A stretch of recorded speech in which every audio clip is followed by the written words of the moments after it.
On today's video, I'm going to be talking about how much money I make as a full-time influencer, especially this year in Q1. So if you're interested in hearing more about that, stay tuned.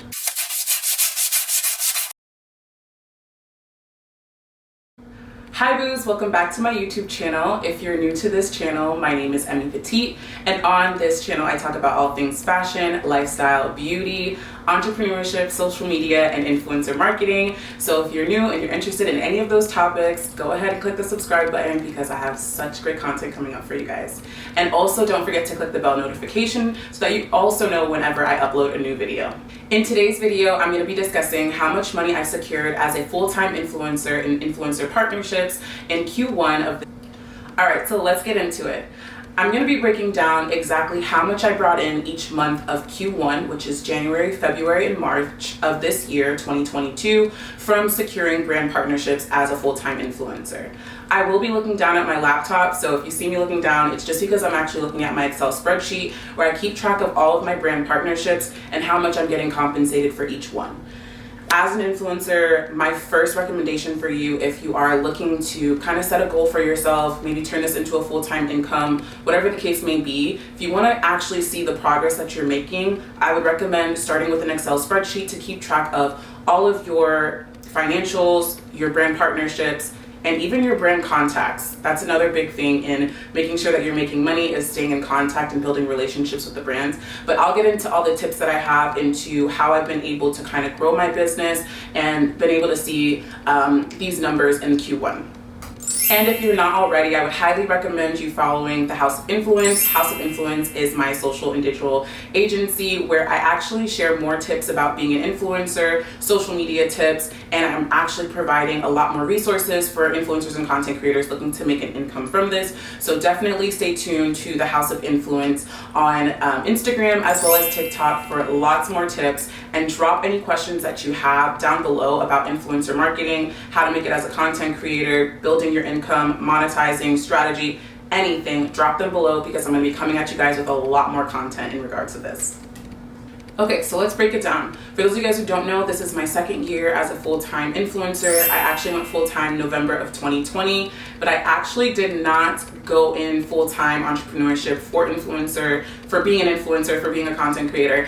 I went full-time for my digital marketing agency, and in doing so was able to actually bring my influencer revenue to a point of a full-time income and was able to slow down on taking clients with my agency.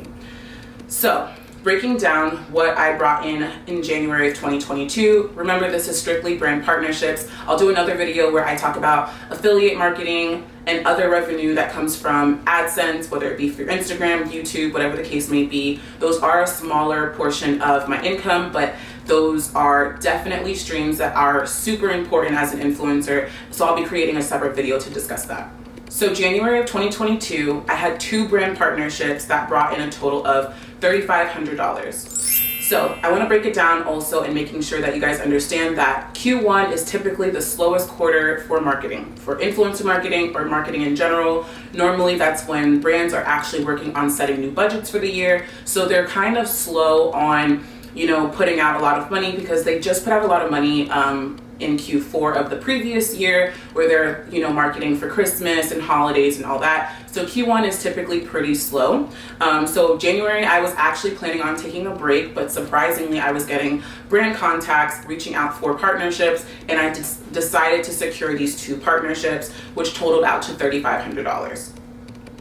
In February of 2022, that's when I was like, okay, I'm ready to get back to work, and I had a total of 4 brand partnerships, one of which is it was a long-term partnership for Q1. So consistently over Q1, I had one partnership that was constantly paying me $1,500. So that partnership, for February of 2022, those 4 brand partnerships brought me in a total of $7,700. I'll break down a little bit more of those partnerships in a little bit. And of March of 2022, remember I still have an ongoing contract for $1,500. I was able to bring in March of 2022, $12,500, and that was with 4 different partnerships. So my grand total for Q1, drum roll please, was $23,700 in Q1 for brand partnerships as a full-time influencer. So let's break it down. $23,700. I was really proud of myself for this number because if you guys don't know, my previous full-time role, I started out at $50,000.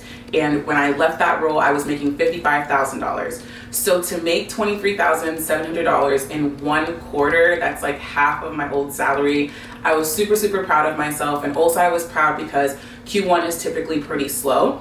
And I actually took a little bit of a break in January. So that was really just an amazing, amazing quarter for me. I was definitely surprised. It was way ahead of my target goal because Q1, I typically set my goal really not super low, but I think my goal was, I have it written down here. I think my goal is $15,000 for Q1. $15,000 because I just knew that Q1 was probably going to be slow. I wanted to really just be setting up systems, but it ended up being a lot busier for me and I had a lot of great campaigns. I won't be specifying how much each campaign was, but I will put some key highlights here and just talking about long-term partnerships as well as relationships with brands that I had before. So one of the keys to my success was actually building relationships with brands over the past year when I first started off as a full-time influencer.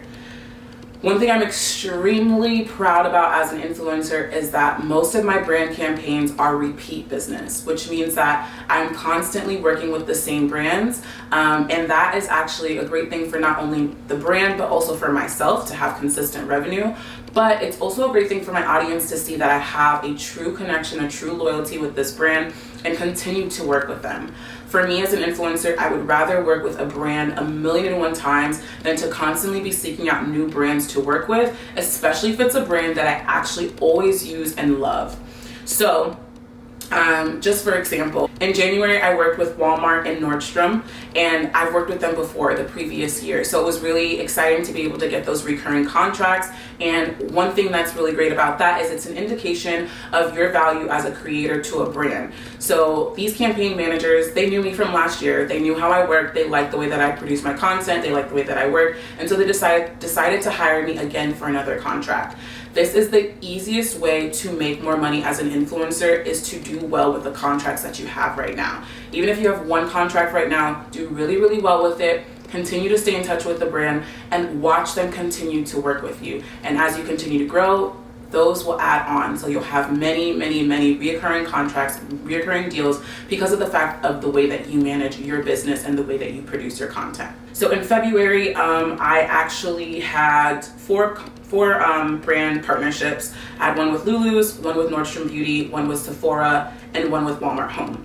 So once again, you'll see that these are reoccurring deals with similar partnerships. I actually had a partnership with Walmart every month of Q1, and 1 month I had 2 partnerships with Walmart. Mind you, I did not have an ongoing contract with them. It was just they were constantly sending me work to do because my campaigns were actually doing really well. They had great engagement, great conversion. We'll talk about that in another video, but some of these contracts that I was getting were through an affiliate platform called Like to Know It.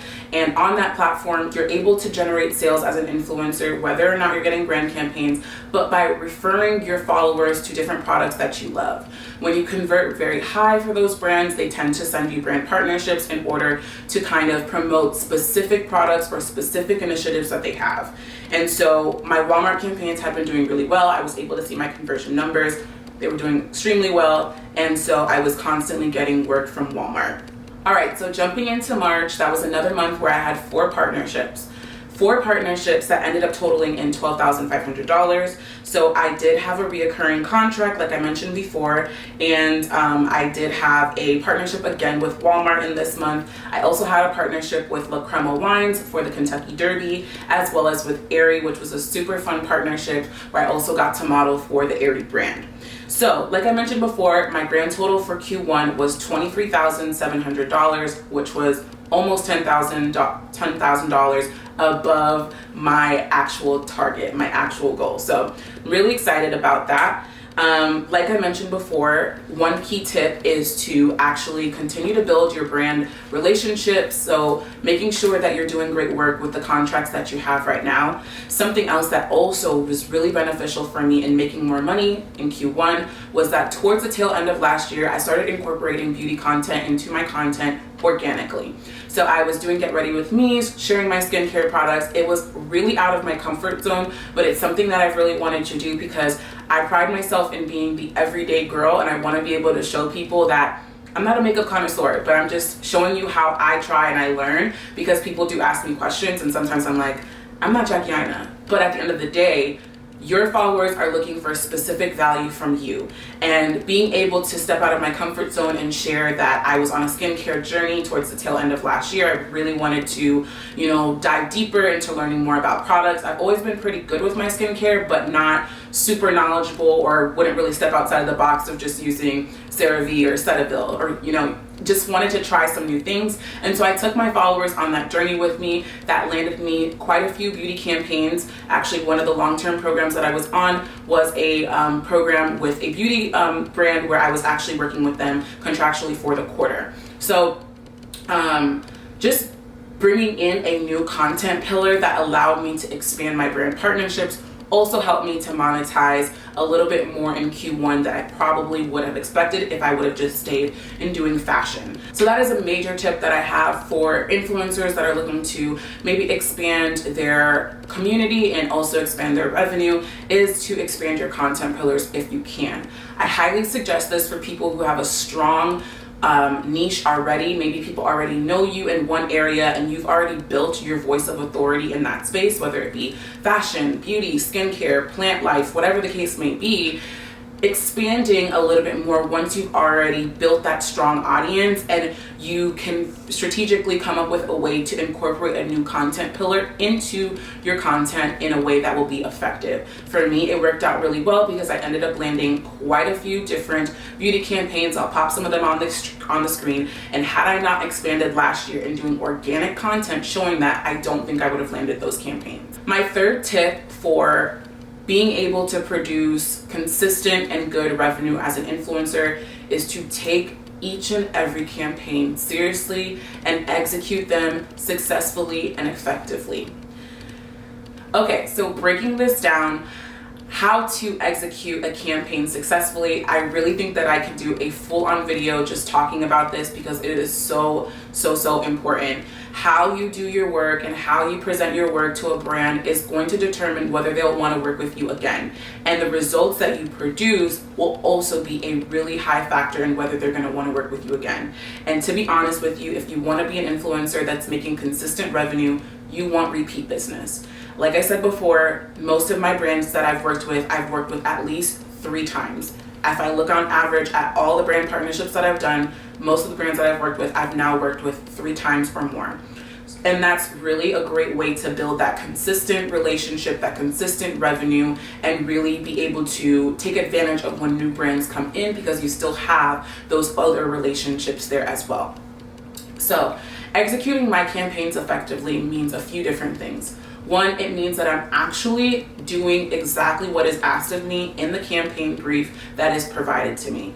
So when I get a campaign brief, one thing that I always make sure of is when are the dates of this campaign due? And I need to make sure that I don't have any other outstanding campaigns that will either overlap or any obligations that will cause me to not be able to fulfill that campaign. I also read the brief in order to make sure that what's being asked of me is something that I can produce, especially for the budget that they're providing. So there have been times where I've been reached out to create something that I know that in order for me to create that piece of content, I'm going to need to have my photographer rent out a space, do X, Y, and Z, and it just doesn't make sense with the budget. But there have been times where I've presented that to the brand and being able to say, hey, in order for me to produce this, I would need X, Y, and Z. And so making sure that from the jump, I know that I'm able to produce what is being asked of me, given the budget, given the resources that I have, given the timeline that I have. So always, always, always read the brief in full, read it twice if you need to before actually contractually signing on to do that campaign. Because a huge part of knowing whether you're going to be able to successfully execute it is being able to know exactly what's required of you before even starting the campaign. You don't want to find out while you're doing the campaign, like, didn't I have to fly to Arizona in order to complete this campaign? Boo, you should have knew that from the jump. So that's something that I always do, is reading the brief, making sure that I'm able to do it, making sure that I'm able to align everything with my timeline, my calendar, in order to produce that content for that brand. Something else that I really, that is key, I guess you could say, in making sure that I execute campaigns effectively is that I use a project management tool called Asana. I use Asana in order to be able to really build out my campaigns. It's a really great tool for me to be able to visually and structurally be able to plan out my campaign. I kind of have a little system where once I get a brief, I put the brief in Asana. I then think of ideas that I would want to do for that campaign. I pull different photo inspo or video inspo so that I know exactly what it is that I'm going to be producing. And I also have timelines in there as to when I need to actually, purchase the product or make sure that the product has arrived to me. When I actually need to shoot that content, I also come up with a timeline to be able to, come up with ideas for that content.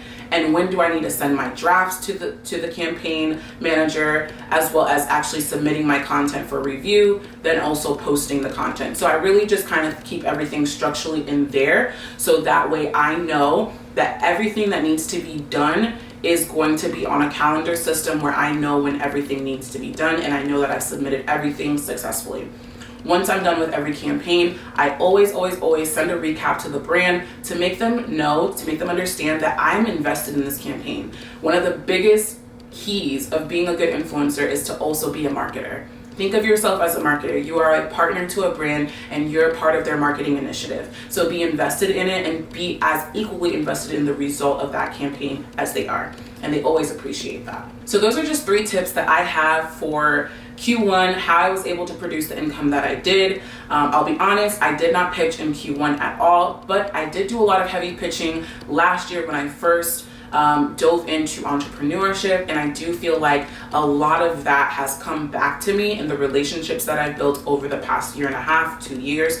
And so if you are a new influencer and you're looking to build relationships with brands, you're looking to build more revenue, I would highly suggest you not only incorporate the tips that I just spoke about in this video, but also start seeking out brand partnerships if that's what you're looking for. If you're looking to increase your revenue, sometimes you have to go seeking for them instead of waiting for them to come to you. At some point, there will be a great moment when that's the case, where you can kind of sit back and brand partnerships are coming to you, as they did for me in Q1. But there are moments where you're gonna have to kick into gear and you're gonna have to go and seek out brand partners that meet your brand aesthetic, your brand goals, your brand vision, and all the things that you align with that make sense for you to be a good partner for them.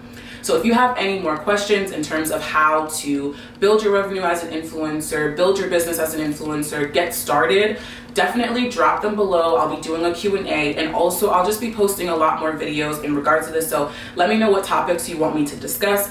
I will definitely be open to sharing a little bit more about how to execute campaigns properly, pitching brands, all of that. So just drop your questions down below so I can dive a little bit deeper in them for you. And stay tuned because I will be having some live videos as well. But be sure to follow myself at Emmy Petite on Instagram, as well as the House of Influence on Instagram and TikTok. And follow me on TikTok as well, because I've been doing my little thing over there, but I took a little break.